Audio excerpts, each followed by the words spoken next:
You didn't open this video by accident. The love of Allah. You didn't open this video by yourself. Something pulled you here today. Maybe you're tired, maybe you're searching for something you can't quite name.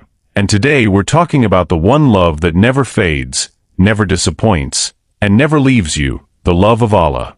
We spend our whole lives chasing love, from parents, from friends, from people we hold close. But every human love has a limit. People change. People leave. Even the ones who love us most cannot love us perfectly, because they're human too. There is only one love that never runs out, because it comes from the one who never changes. The Quran says, "Those who believe love Allah most intensely." That's not just a verse, it's a description of what a truly alive heart feels like. When Allah is at the center, everything else in life finds its place. But how does this love actually begin?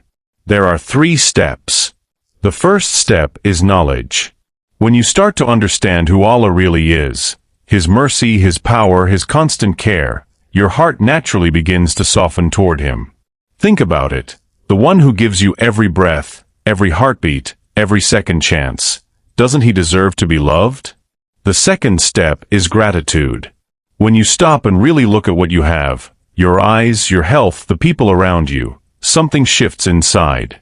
That quiet gratitude, over time, turns into love. The third step is closeness, through prayer, remembrance, reading the Quran. Every time you turn toward Him, the love grows a little deeper. It's not instant.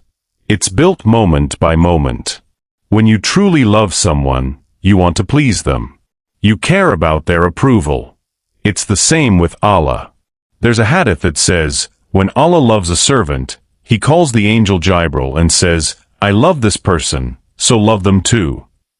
Then the angels love them. Then that love is placed on earth, in the hearts of people around them. Think about that. Allah's love for you doesn't stay hidden. It ripples outward into your entire life. So ask yourself, right now, is Allah's love the center of your life? Or has something else quietly taken His place? This kind of love isn't complicated.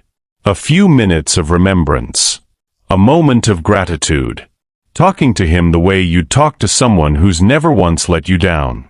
Allah's love is the one thing that can never be taken from you, never stolen, never lost. It stays with you in this life, and the next. If this touched something in you, hit like and subscribe so more reminders like this find their way to you.